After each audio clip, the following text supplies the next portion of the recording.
Hello everyone and welcome back to another video. This episode I will be giving everyone a quick little update of what's been happening on my allotment. There's a lot that's been done, there's a lot growing, and there's a lot of DIY projects that happened. So what I do is I'll have a cup of tea first and then I'll show you all around.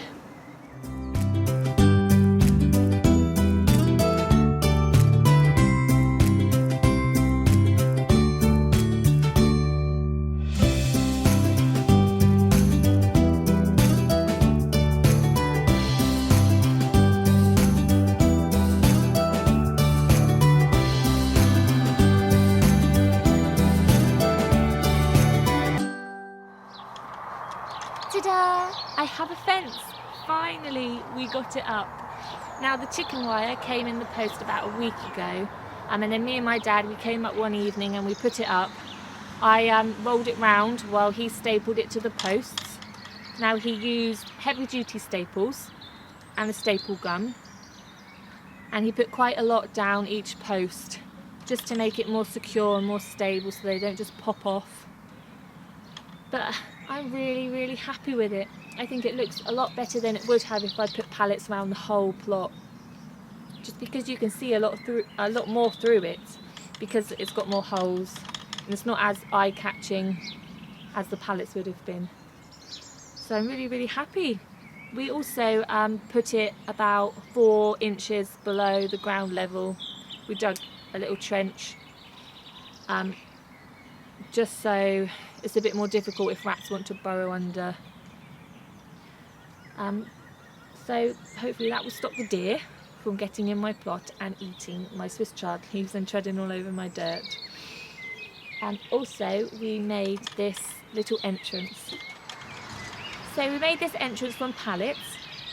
The 2 side bits were cut down and then cut at an angle to fit in between the posts, and then they were nailed on. And the gate was also made from a pallet, but what I did was I removed the wooden slats from the pallet, and then we used slats on the back, 2 strips along the back, and then we added a crossbar, a brace bar, just to make the gate more stable so it will last a bit longer and it won't go wonky. So that's very strong. All we did is we screwed the planks on and we glued it all as well. We put 2 T-bar hinges on this side and then a latch on this side. So it's a fully working gate. I think this is the favourite part of my allotment now. I love having a little gate and a fence. It just feels like it's my little garden now, whereas before it was all open. So I'm really happy with that. And I think the daffodils will look perfect there, and I'm hoping to put more flowers there. I might also put some little window boxes on these bits here. And I've got a little bit of Welsh slate there, an old tile, which I'm going to attach to the gate with my plot number on it. And then I'm also going to hang some bunting around the top, just because everybody needs bunting, let's face it. It brightens up the place, it just looks nice. So the bunting will go there. And then that will be my entrance complete.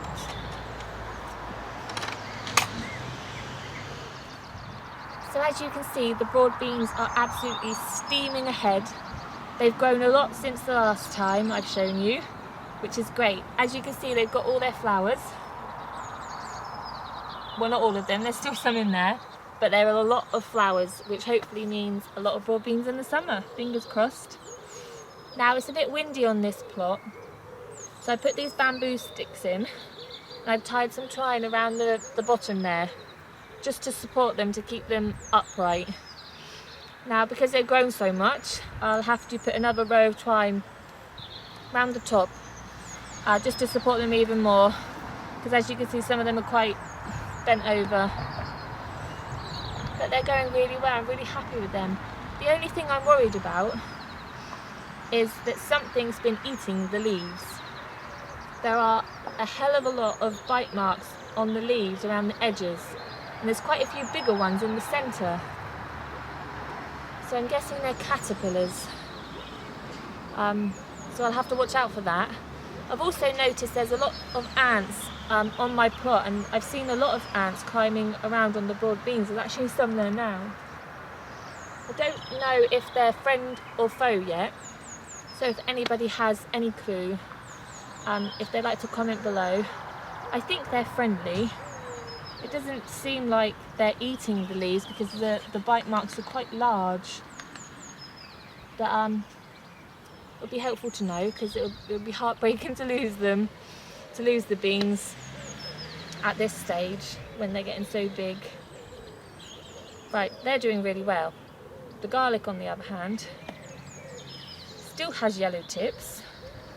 It still isn't getting much bigger, and I've recently learned that you're not supposed to plant garlic next to any of the bean family, and I've planted them literally side by side.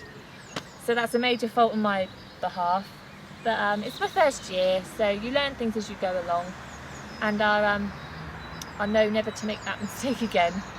But what I'm going to do is I'm going to keep them in the ground just to see what they turn out like, really. It'd be quite interesting to see how they turn out like. Some of the stems down this end, they're quite thick, so there's hope for them yet, hopefully. So we'll be seeing how they turn out. I know next time not to plant garlic next to the bean family. So you learn things every day. Now next I'll show you the peas that I planted at the end of February in my first video, in the first episode. So it's been just over a month that I planted these peas, and they are roughly about 4 inches high. So they've come on really well. I'm really happy with them. Nearly all of them came up. There's a few gaps in the rows there, but that's why I planted the backups down the centre. There's about 6 backup peas there, so what I'll do is I'll lift them up in the next couple of days, and I'll just fill in the gaps down the 2 rows, just so it's neater and tidier, and it will be easier to weed it, to hoe it, and then of course I'll put the birch twigs, or I might make some hazel supports. They can go in the middle there, and then the peas can climb up them, and they'll be all happy. So they're going really well. They're not being eaten by mice, and they're not being eaten by slugs. I actually haven't seen any slugs on my plot yet, but now that I've said that, I'll probably see loads. So I'm trying to actually find a organic way of deterring slugs and pests. I'm looking into companion planting, but that's sort of research on the go, really. I want some sort of something to put down just to stop the slugs from eating anything. So if anyone has any suggestions, that'd be really helpful if you could just comment below. I've heard of nematodes, but that's quite expensive. I've not really heard of anything else, really, so it'd be really helpful if anybody could help me. So that's the peas. Now what I'm going to do later today is I'm going to plant another double row where I'm sitting.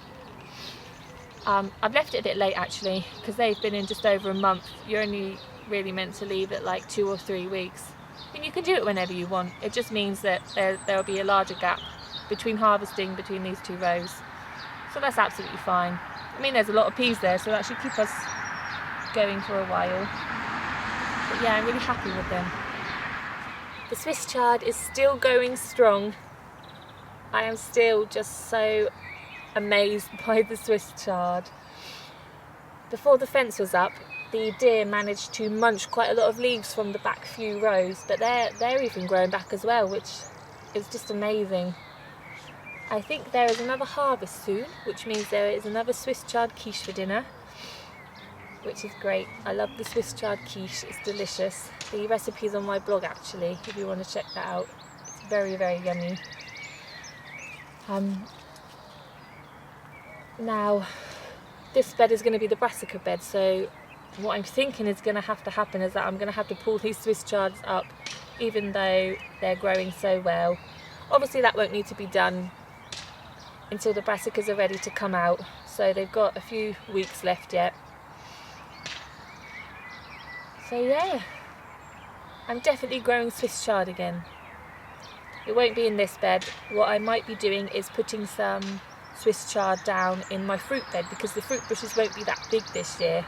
I thought I could squeeze in some more vegetables in there. So I'll probably be growing Swiss chard there, and I'll be growing kale as well. Now I've just bought some kale seeds, which is purple kale, which I thought was really pretty, and I thought it might liven the allotment up a bit, add some colour to it. So they'll be growing in the fruit bed. These pallets will hopefully be gone soon. I'm just keeping them here for my dad while he's sorting out his new plot. He'll be making compost bins out of these. So when they're gone, I'm just going to dig over that bit there, because it hasn't been dug over for a little while. And that's this bed. There's nothing in here yet, just Swiss chard, which I cannot recommend enough. Now this is where I planted the potatoes. I planted 3 rows of earlies called International Kidney. They're salad potatoes, and they have all come up, which is just great news. I was a little bit worried about them because they took a long time to emerge, but they're here, they're all here, so I'm really happy. I've also planted 2 rows next door of the variety Maris Pear. Yeah, Maris Pear. I put them in about a week ago, so there's no signs of them yet. These are about 3 weeks old, and they're about 2 inches tall so far. So I'm really happy. I'm really happy with them. I'm a little bit worried that we're going to get a frost, but that just means checking the weather, popping up here and just earthing them up. So all I need to do is just keep an eye on the weather. But it's been so mild down south. We've had such a mild winter, it's just unbelievable. I really don't think that we're going to get a cold spell, and I certainly don't think we're going to get any snow. So hopefully we don't now I've said that. So that's the potatoes. Now I've also put in 3 rows of carrots. They were only sown a couple of days ago, so there's no signs of them yet either. And then later today I'm going to be putting some parsnips in next to the carrots. And that will be this bed complete, which is great. It's just all the other allotment we need to do now. So I've let the fruit bed go a little bit. There are a hell of a lot of weeds here, so that's a job for the weekend. What I'll do is I'll just hoe it all. I'll dig up all the slightly bigger weeds just to tidy it up a bit. I should have done it a while ago, but we've been busy trying to get the fence up and trying to get some seeds in the ground, so I'll definitely do that this weekend. Other than that though, the fruit bushes, they're growing really well. They've all got new growth on them, they've all got new fresh leaves and new buds, so they're going really great. Even this one here has got nice leaves just appearing, new growth appearing, so it's really good. I'm really happy with them. Now the gooseberry bushes are steaming ahead. Now this one here was taken from my dad's plot. He bought it the year before last, so it's a year older than this one, and these 2 blackcurrant bushes are young as well, so it's steaming on. We actually had a bit of trouble with this gooseberry bush when we were putting the fence up. Before we nailed this pallet on, it fell onto the gooseberry bush and it actually split it down a fork on its main stem. So what I did was I quickly got some twine and I tightly wrapped it together again, pulled them back together, and as you can see, it must have worked, because it's just covered in leaves, and there are flowers on there. So hopefully lots of gooseberries, lots of raspberries, and lots of blackcurrants, which means lots of jam, which is great. So not a lot has actually changed on the flower patch front. The only things that I've really changed is adding a couple new plants. Now I popped 2 oxeye daisies in last time. Now we sowed these from seed last year and they have been on my dad's plot, but he's become a bit overwhelmed with oxeye daisy plants just because we didn't anticipate how big they would grow. So he's given 2 more to me. So now there are 4 oxeye daisy plants there at the front. Now they grow to about 2 foot high, so they'd be really nice near the front. The other additions is this little forget-me-not at the front there. Now my dad has just been upgraded to a bigger plot, so I rescued that from his new plot. I'll actually be videoing my dad and creating some little films about his new plot. What we'll do is we'll show you what his old plot looked like, and then we'll go on to his new plot, because there's quite a lot to tackle in there. The other plant here was a mystery plant that we found, and I thought that I'd stick it here just to see how it turns out and what it turns out to be. And it is actually another forget-me-not. It's just started sprouting its flowers there.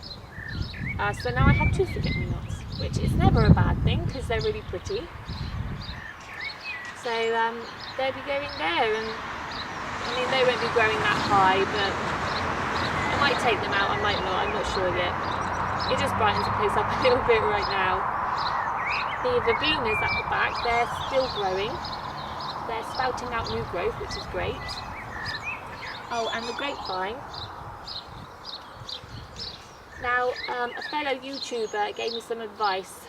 I think she's called Regency Lass. She told me to chop it off just below where it's snapped. So I've done that, and it's seeping out an awful lot of sap. Now, I don't know if that's a good thing or a bad thing, but I do know that it looks a lot more healthier than it did before. So there's hopes for that yet. What I will do is, over the next few days, is I'll pop it in the ground where it's going to be living, and hopefully it will start to grow or show some signs of new growth. I was very tempted to buy a new one. It cost me $11.99 from Groves Nursery, so it didn't cost a lot of money, but I mean every penny counts, and it would be nice to save this one anyway. So that's the flower patch. There are a few seeds at home. The Cosmos, which I sowed a month ago, they're nearly ready to come out. What I'll do is I'll start to harden them up by introducing them to the outdoors over the next few days, the next week, and then I'll be planting them out soon after. The sunflowers have all come up at home. They're only about 2 inches high right now, so they're nowhere near ready. And also what I'll do is, or what I want to do, is buy a packet of wildflower seed and just sprinkle it down in the middle, just to create a very tiny meadow in the centre, because I thought it'd be quite nice to just walk into it and just smell all the flowers. This ladder will probably be going. I was going to have some sweet peas climbing up it. Now I'm growing sweet peas at home, but I've got new plans for them now, which will be revealed very soon. But I won't be using the ladder, to be honest.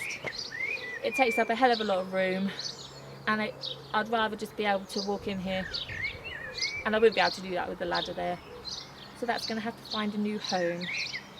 But that's the flower patch so far. Not a lot's happened, but hopefully a lot more will be happening over the next couple of months. So the strawberry beds are actually starting to grow really well. I was a bit worried about the bed behind me because these were taken from runners from these plants. They were quite small and some of the leaves were going brown and they weren't looking very good. But as you can see, they are growing very large. They're actually catching up with their mother plants. They're little mummy plants here, which are just steaming ahead. I've actually noticed a few little flower heads appearing. I love strawberries and I just can't wait for summer. It's going to be delicious. But what I'll have to do is make a cage to go on top of these two beds out of chicken wire. We did this last year on my dad's plot. We made some removable cages about 1.5 feet tall, just to go over them, and we could lift them off when we needed to put straw down or harvest the strawberries.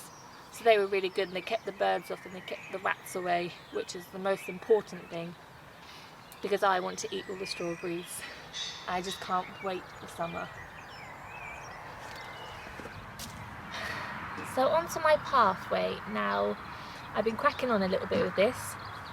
I've managed to find some chamomile lawn and I bought 2 pots, and I popped one here and one just behind me there. Now they will spread to about 15 centimetres diameter, so that will fit perfectly between the stepping stones there. Now I also treated myself to these little alpine plants called Saxifraga.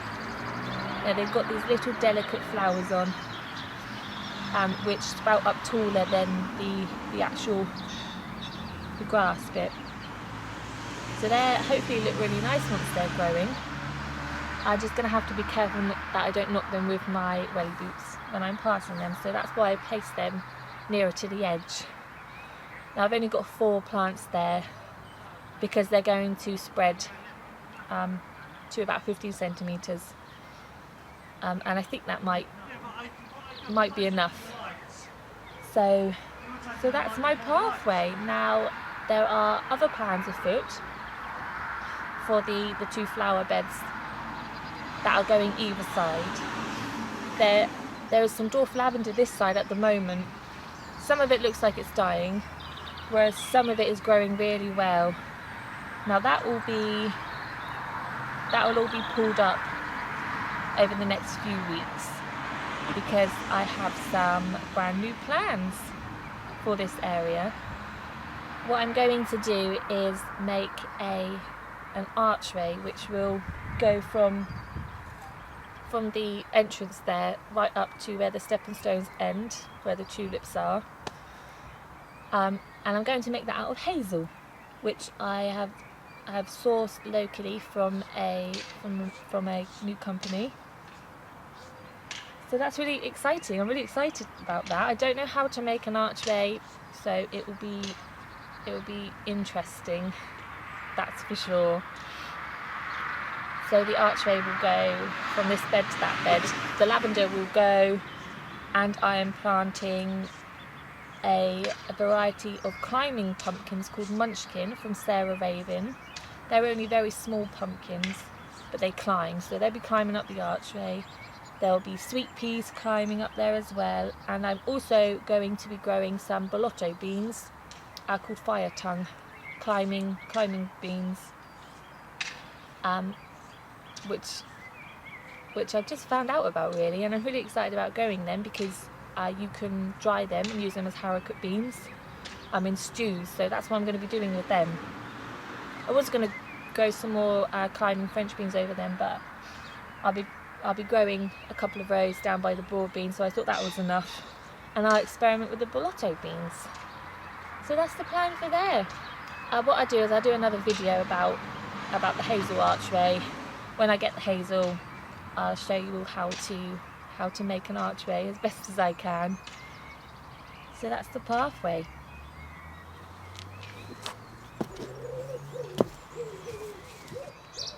So that's this video done. Now next on the list will probably be the hazel archway, which will go over my path. I want to try and get that made and put up as soon as possible, just because there will be beans and sweet peas and the pumpkins waiting to go in, so that will need to be done next. Another project to do will be to make the cold frame, which will go in front of my shed there. I am actually just waiting to find a reclaimed window, because obviously I can't make the frame until I find the window, because the window is going to be quite unique, because I want to find one like this but obviously a bit bigger, so I'll have to make the frame to fit the window. Like I said in the previous episode, I will be making the cold frame using remnants of this shed, because when we bought this it was 8 foot by 6 foot, but because of the allotment rules we had to cut it down to 6 foot by 4 foot. So we've got some spare pieces, which is perfect for making a cold frame from. So that's the idea for them. So as you can tell, there's a lot more to do. I am just super glad that we got the fence up. That is done and dusted, and now all my crops can just grow in peace without the deer eating them and treading all over them. It's a very busy time now. The growing year has officially started, which is really exciting. But that's it for this video. I'll see you next time, and thank you for watching.